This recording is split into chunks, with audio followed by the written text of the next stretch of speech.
رسول اللہ صلی اللہ علیہ وسلم نے فرمایا، ہر امت کی آزمائش کسی نہ کسی چیز میں ہے، اور میری امت کی آزمائش مال میں ہے، اسے مال کے ذریعے آزمایا جائے گا۔ اور آج اگر دیکھا جائے تو مال و دولت نے ہی ہمیں اللہ سے دور کر دیا۔ ہم اسی کے پیچھے ساری زندگی اسی کے پیچھے بھاگتے رہے، گاڑی کے پیچھے، بڑا بنگلہ ہو، پیسہ ہو، اسی کے پیچھے بھاگتے رہے، اسی میں ہماری ساری عمر خرچ ہوگی، لیکن ہم نے اللہ تعالیٰ کو یاد نہیں کیا۔ ہم نے ساری زندگی مال و دولت کو حاصل کرنے میں لگا دی، لیکن بچا کیا؟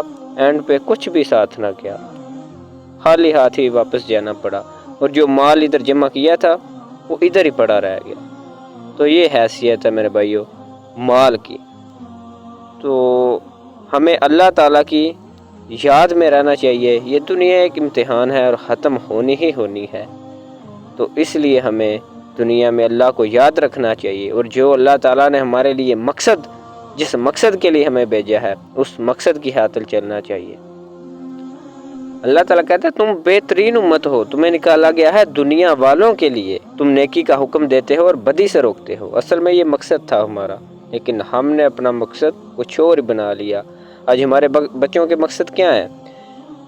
کسی کا مقصد کچھ ہے، کرکٹر بننا ہے، کسی کا ایکٹر بننا ہے۔ یہ مقصد تو نہیں ہے نا مسلمانوں کے یار۔